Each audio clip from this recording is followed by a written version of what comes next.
לעילוי נשמת אבי, לעילוי אבי מורי, שמעון בן יצחק, והרפואה שלמה לעזיזה בת נג'מה, רחמונה בת עזיזה, לאה בת רחמונה ואני בת אסתר.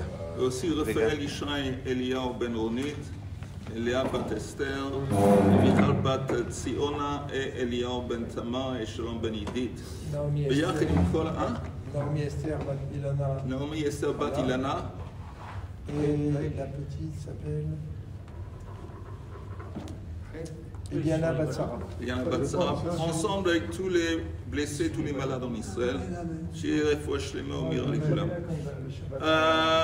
J'aimerais, avant de commencer, partager avec vous. C'est possible qu'on en a parlé avant, mais même si on en a parlé avant, ça vaut la peine de revoir. Dans la paracha de ce Shabbat, on a parlé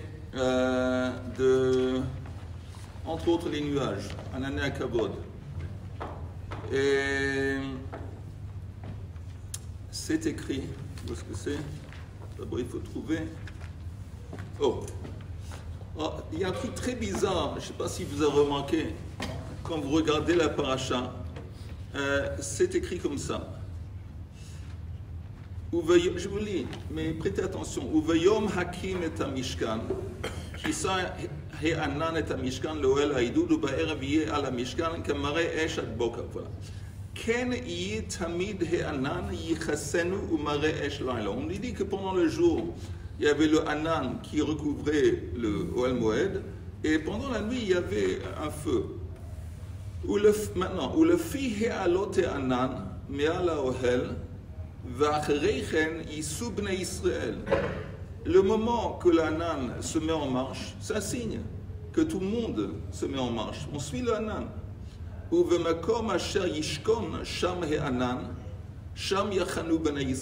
Et l'endroit où l'Anan se pose, ou se repose, il s'arrête, c'est un signe que nous aussi on s'arrête. Al pi adama yisu b'nei Yisrael. Selon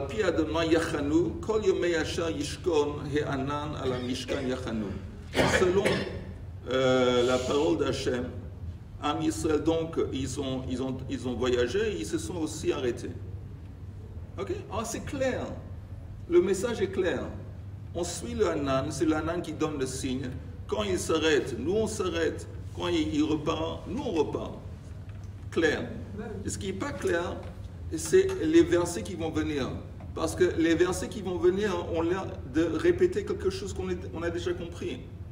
Et je lis un peu plus vite.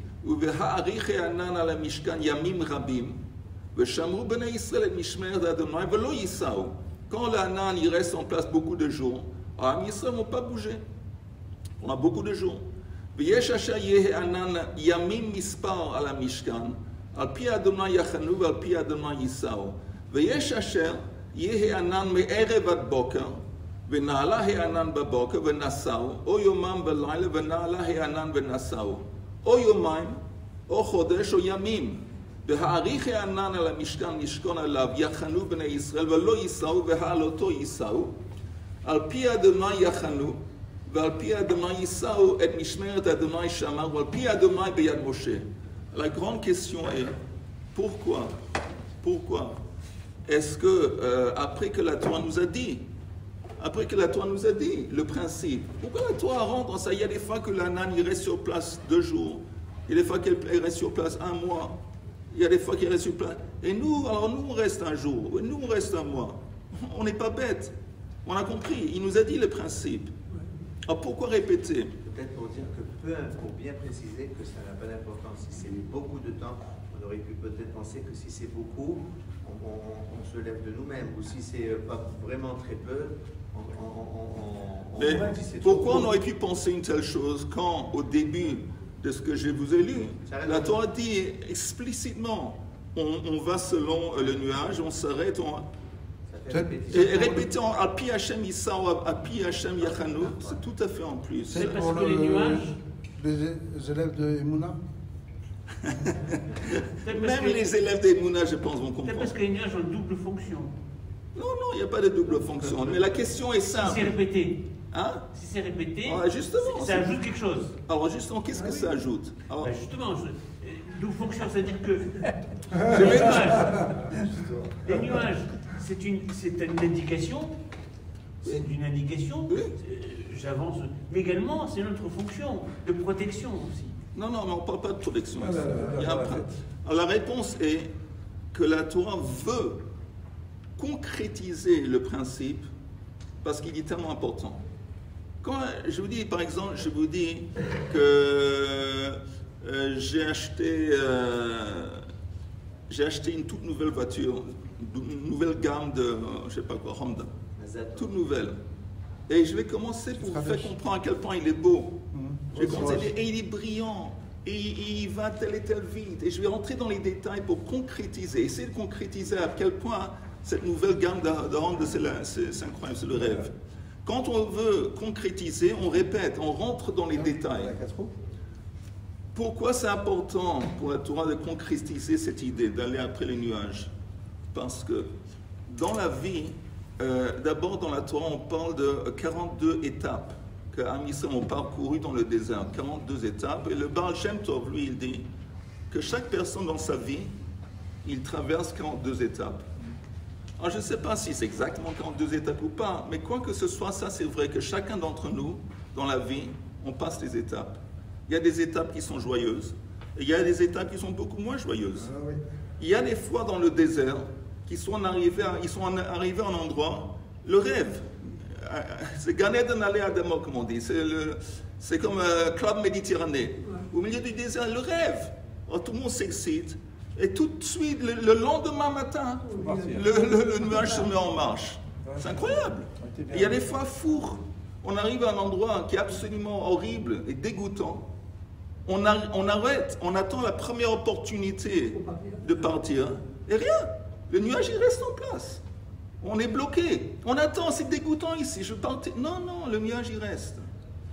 Et là, la Torah est en train de nous apprendre une leçon très importante pour la vie.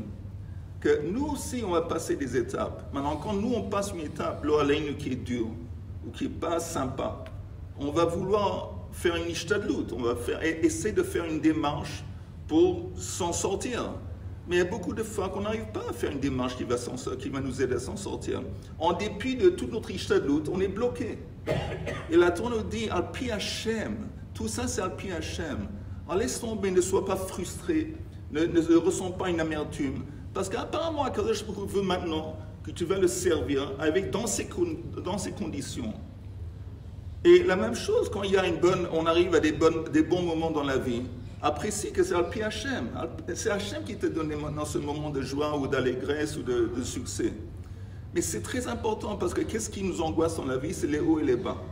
Les hauts et les bas, on ne sait jamais qu'est-ce qui se passe. Bon, maintenant c'est bien, qu'est-ce qui va se passer dans quelques jours, qu'est-ce qui va se passer dans quelques semaines? Hachem, laisse tomber. Il y a une très belle marloquette dans Masechet Shabbat, justement. On va la voir un jour, bientôt j'espère. Et il y a un Rabbi Yossi qui dit que quand on définit la melacha de Soter, vous savez qu'il y a deux melachot qui s'appellent Boné et Soter. On n'a pas le droit de construire, on n'a pas le droit de démonter. Alors Rabbi Yossi il dit la définition de démonter, c'est seulement quand tu démontes quelque chose pour reconstruire quelque part d'autre. Ok? Si tu démontes quelque chose pour reconstruire, je m'excuse, le contraire. La définition de démonter, c'est quand tu détruis quelque chose, tu démontes quelque chose pour le remonter dans le même endroit. Dans le même endroit. Mais si tu démontes quelque chose avec le but de le reconstruire quelque part d'autre, ça ne s'appelle pas sauter, c'est pas démonter. Alors il y a quelqu'un, je pense que c'est Abba qui lui dit, au Rabbe qui lui dit, mais attends, toutes les melachot, on les apprend du Mishkan.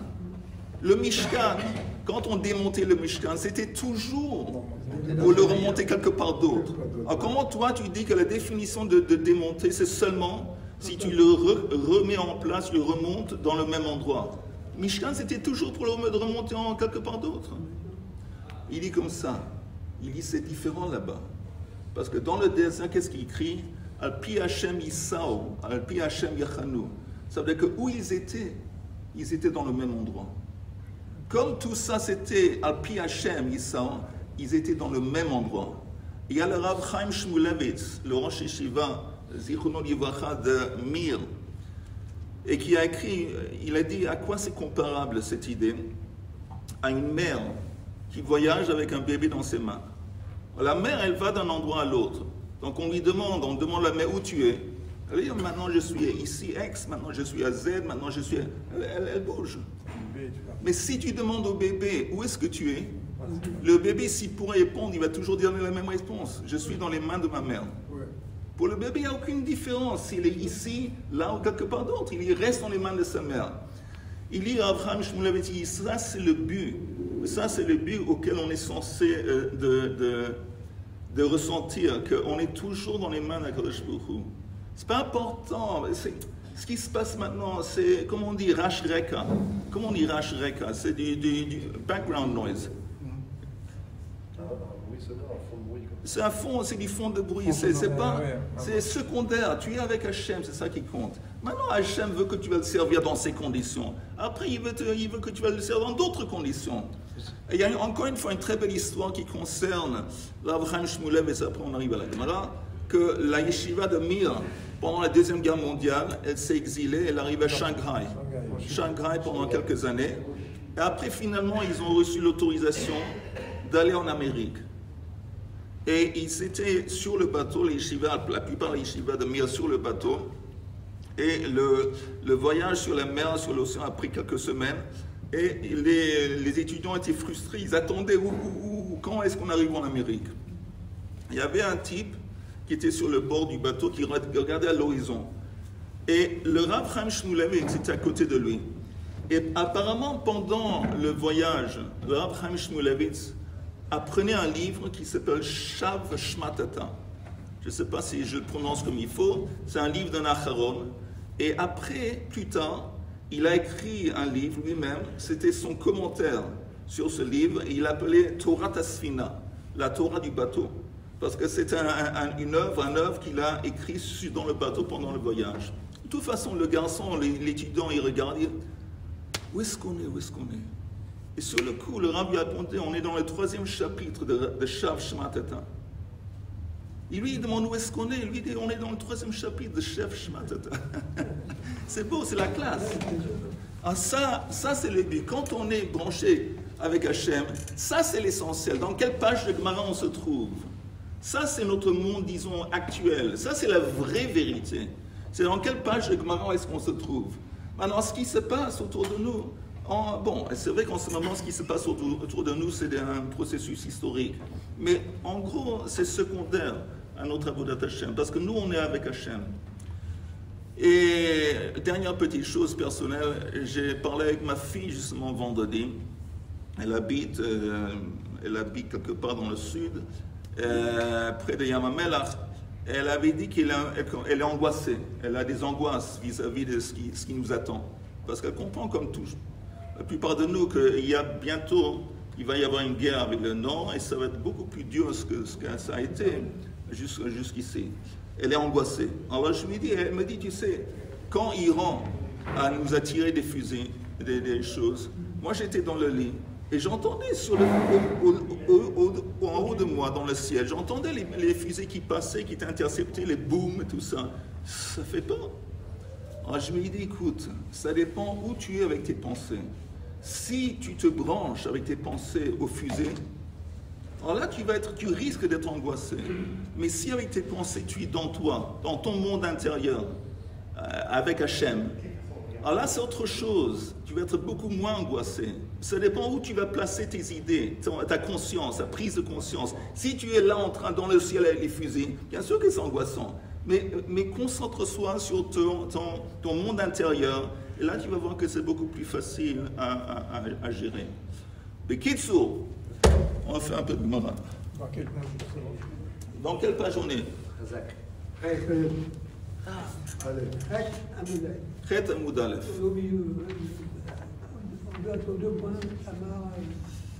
Ok. Amar Oula. Si tu veux, Chaim, plus tard, un jour, si tu veux qu'on regarde ensemble les quelques lignes qu'on a passées qui sont difficiles à comprendre volontiers, tu me dis, On passe un peu de temps ensemble. Amar Oula, Amoud Tisha Bereshut Rabim, Verabim Mechatfin Alav. Il y a un poteau avec une hauteur, c'est au milieu de la page, Chet Amoud Aleph. Amoud Tisha Bereshut Rabim, Verabim Mechatfin Alav. Il y a beaucoup de gens qui s'en servent pour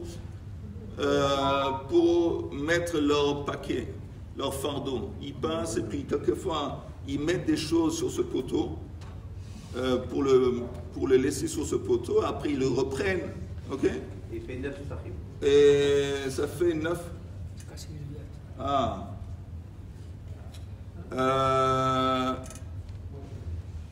Si c'est 9 tfachim et le rabbim, le public s'en sert, Vezarak venach al gabav chayav, et quelqu'un a jeté un objet à une distance de 4 amot, et l'objet s'est posé sur ce poteau. Donc il s'est posé sur le poteau après 4 amot, à la fin de 4 amot. Et c'est écrit dans la Gemara, chayav. Il a transgressé. Qu'est-ce qu'il a transgressé? Il a fait bouger un objet, 4 amot, dans Reshut Rabim. Ça veut dire qu'on est en train de considérer ce poteau, qui a une hauteur de Tisha Tfachim, apparemment, en tant que Reshut Rabim. Et la question va être pourquoi? Chayav, Maïta'ama, pourquoi? Pourquoi on considère qu'en haut du poteau c'est Reshut Rabim? Pachot Mishlosha Midras Darselei Rabim. D'abord, jusqu'à une hauteur de 3 tfachim du sol, on avait parlé de ça avant, jusqu'à une hauteur de 3 tfachim, c'est considéré comme faisant partie de Reshut Rabim. Mishlosha ve'ad tisha, entre 3 et 9, lo midras darselei. Personne ne va piétiner dessus parce que c'est trop haut, un objet qui est trop haut. Velo katufei mechatfei. Et personne ne va s'en servir pour poser des objets parce que c'est trop bas. C'est trop bas. Tisha, mais une fois qu'on arrive à Tisha, Vadai mechatfin ilave. Alors c'est sûr que les gens vont s'en servir pour poser des choses dessus. Donc, apparemment, on voit une nouveauté, une nouvelle idée, que s'il y a quelque chose qui est placé dans Reshut Rabim et qui est utilisé par le Rabbim, le fait que c'est utilisé par Reshut Rabim, ça lui accorde un statut de Reshut Rabim. Jusqu'ici, est-ce que c'est clair ou il y a une question? Ok. Youpi. Amar le Abaya, le Rav Yosef, Gouma. Vous savez quoi? Avant de juste continuer, regardez un Rashi, un tout petit Rashi, un peu plus en bas, qui dit, même 2 ou 3 petits Rashi, qui dit Tisha. Vous voyez un Rashi qui est plus en bas, qui est le titre du Rashi Tisha, Dafka Nakat.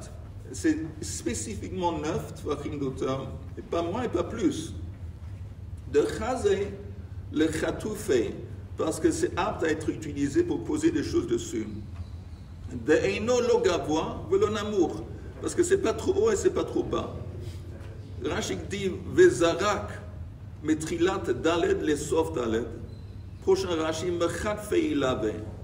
Vekeivan le tsarich le rabbim, comme il y a un besoin, ça répond à un besoin du rabbim.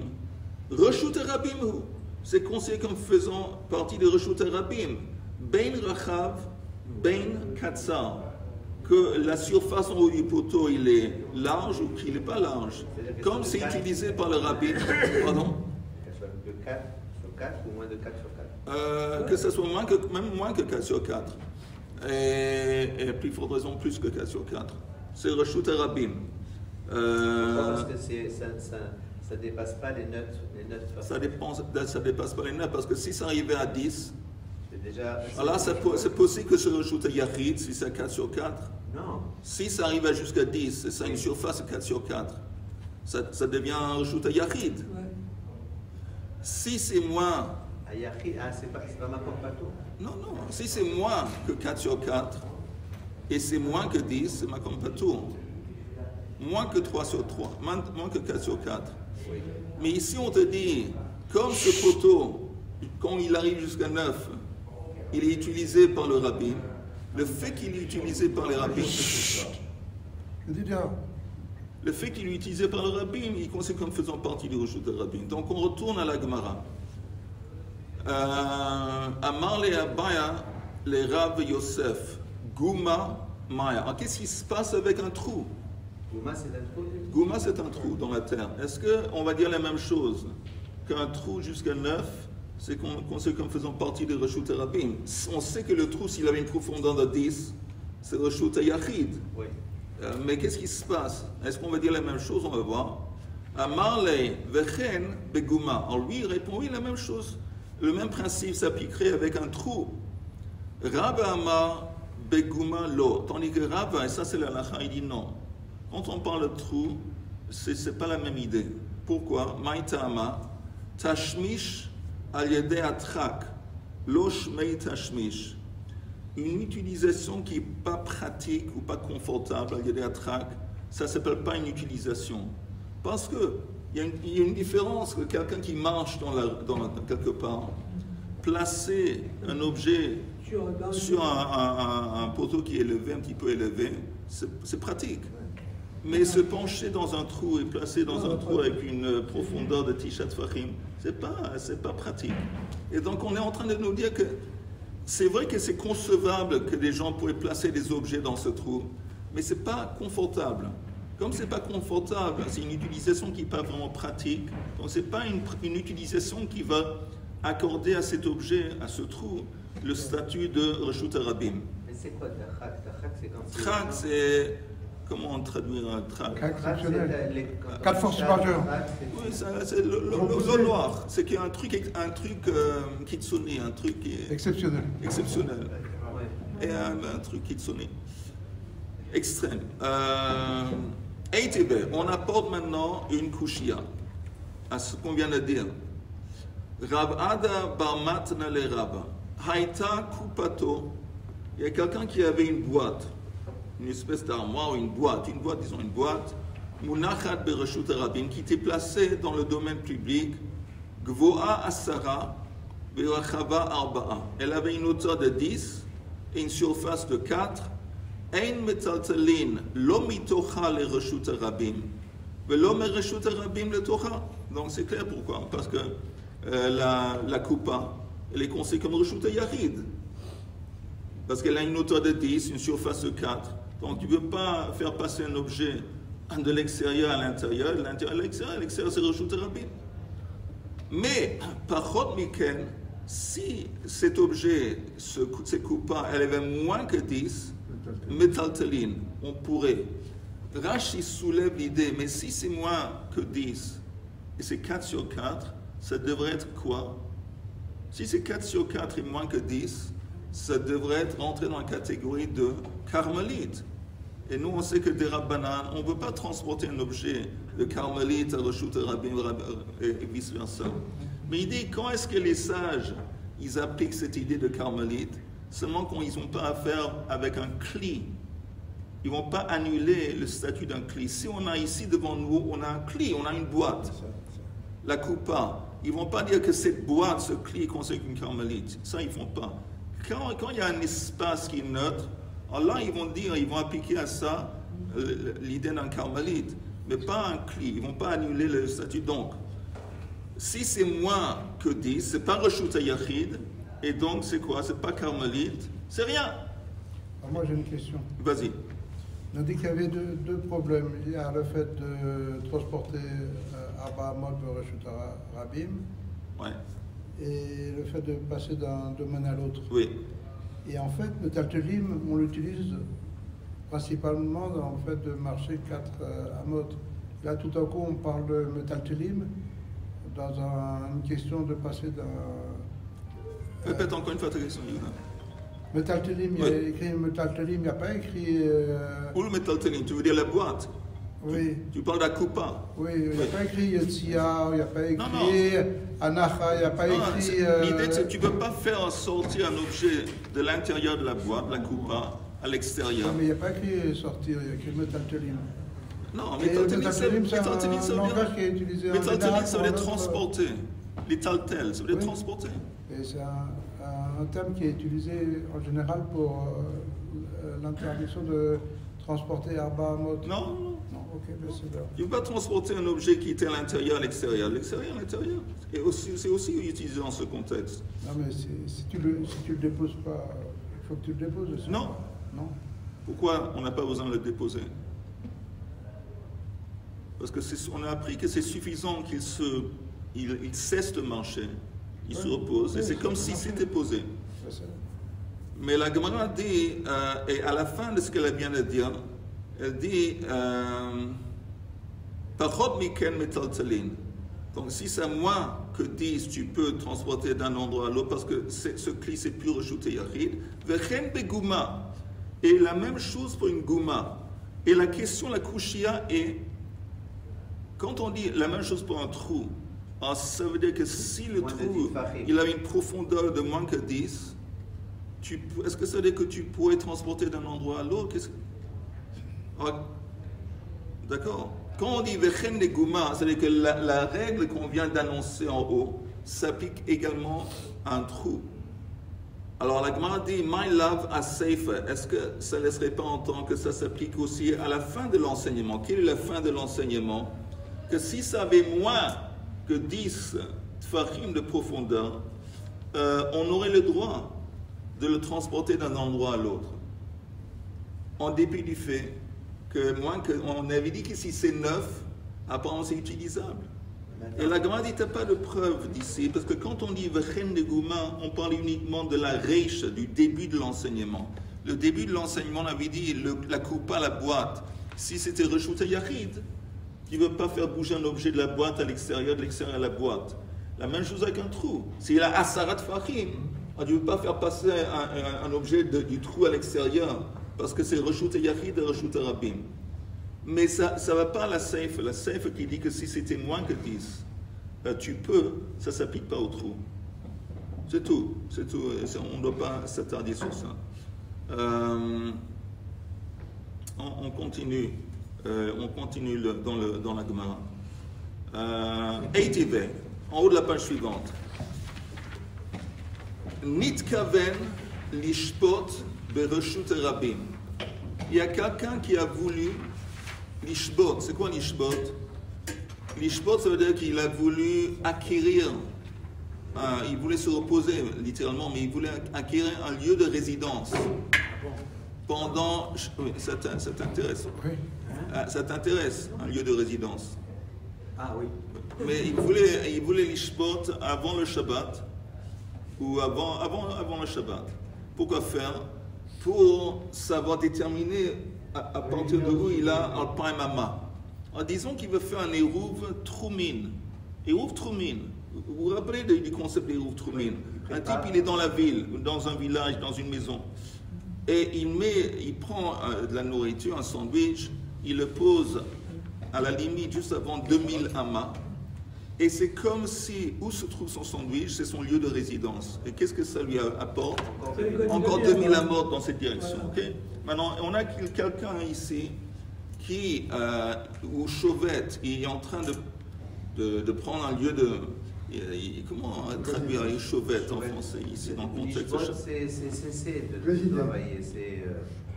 Non, il ne s'est pas cessé de travailler. Bon, il va acquérir un lieu de résidence en Reshut Rabim, mais il fixe son lieu de... Pour le Shabbat. Oui. Oui, c'est pas permanent, c'est pour une période. Oui, pour Shabbat. Mais où est-ce qu'il a mis son sandwich? Vehiniach eruvo bebor. Dans un trou. Il a mis à côté de lui, il y avait un trou. Il a mis le truc dans un trou, son sandwich. Il est le trou. Ouais. Alors, c'est écrit, les malas dans la Braïta, les malas masarat fachim eruvo eruv, les mata masarat fachim ein eruvo eruv. Si c'est au-dessus de 10 fachim, son eruv il est caché. Si c'est en dessous de asarat fachim, son eruv c'est pas un eruv. Mais la Gemara demande tout de suite, hey chidam, et de quoi on parle? Il aime bebor de it be asara le it be asara. Si tu parles d'un trou de it be qui a au moins une profondeur de 10, Donc quand c'est écrit, si tu le mets au-dessus de 10 tfachim, ça veut dire les malas de Dalai, Ve'otve, il a mis au-dessus de 10 tfachim du bas du trou. Il a placé son sandwich quelque part sur la paroi du trou. Ve'lemata de Tatai. Et quand c'est écrit en bas, ça veut dire qu'en bas de 10 tfachim, mais la Gemara dit, je ne comprends pas. De Tatai Ve'otve, mal il est mala, ou mal il est mata, on s'en fout. Qu'est-ce que ça change s'il a mis son sandwich en haut de 10 tfachim, en bas de 10 tfachim, tout le trou, et conséquent, on rajoute un yachid. Si tu me dis qu'on parle d'un trou avec plus que 10 tfachim, alors c'est pas important si tu mets son sandwich en haut du trou, en bas du trou. Tout ça, c'est tout l'espace du trou, c'est Reshut HaYachid. Il n'est pas accessible parce que lui, il est dans Reshut HaRabim. Hu b'makom echad ve'eruvo b'makom acher. Lui, il est dans un domaine, Reshut HaRabim, et son sandwich, il s'avère qu'il est dans un autre domaine, Reshut HaYachid. Et la lave, plutôt de quoi on parle, ce trou, bebord de leit bei asara. Un trou qui a moins que 10. Vekatana eruvo eruv. On a dit que son eruv, c'est considéré comme un eruv, même dans un trou dans moins que 10. Okay? Non, avant on a dit le contraire. Pourquoi? On a dit... Non, on a dit encore une fois, si tu regardes au début de la page, Nitkaven nishbot bereshut harabim veiniach eruvo bebo. Les malama asarat tfachim eruv eruv. Si c'est au-dessus de 10 tfachim, son eruv c'est un eruv. Ça veut dire quoi au-dessus de 10 tfachim? Ça veut dire qu'il n'y a pas une profondeur de 10. Non. Le sol du trou, il n'a pas une profondeur de 10. Il a moins que 10. Au-dessus de 10. Plus que 10. Oui, mais encore une fois, comment tu comprends, comment la Gemara propose qu'on devrait comprendre au-dessus de 10? C'est à partir du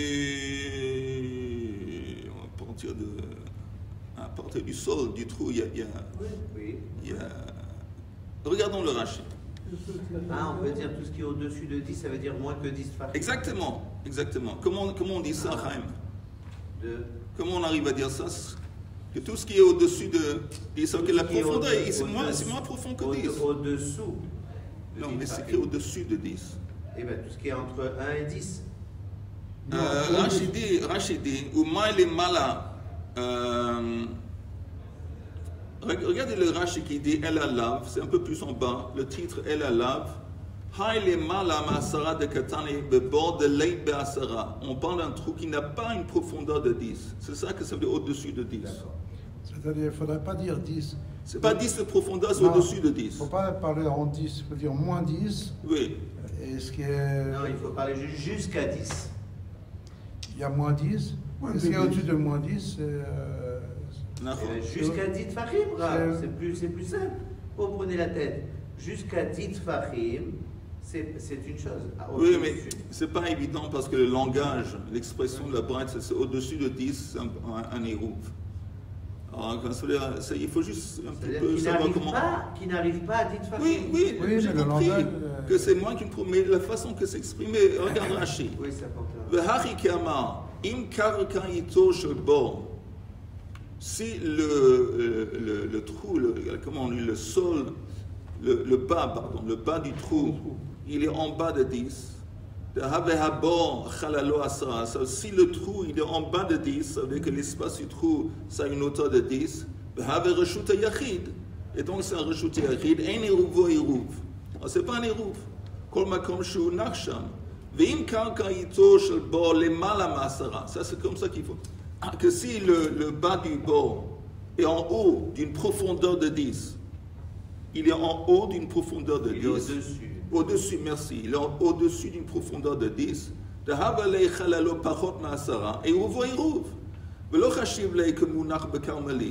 Et donc on voit, tu entends, si c'est un érouv, ça veut dire qu'il doit pouvoir accéder à son sandwich. Oui, bien sûr. Si tu me dis au-dessus de 10, si c'est au-dessus de 10, la profondeur du port c'est moins que 10, c'est pas un rajouté écrit, ça doit être un carmélite. Et nous on sait que des rabbanan, on n'a pas le droit d'arriver, de passer un objet d'un carmélite à rajouter rabim, un carmélite. Et Rashi dit, que Mounach Bekarmalim, Alma, on voit Tashmish les Rabbim Chashivle. Qu'est-ce qu'on voit? Encore une fois, c'est une confirmation que s'il y a quelque chose qui est utilisé par le Rabbim, ça va annuler l'idée d'un Karmelite, ça va le rendre Reshut Rabbim. Si on avait dit avant avec le poteau, vous vous rappelez le poteau, que s'il y a un objet qui est neuf et c'est utilisé par le Rabbim, l'utilisation du Rabbim va donner un statut de Reshut Rabbim à ce poteau. On voit ici que ce même principe apparemment s'applique à un trou.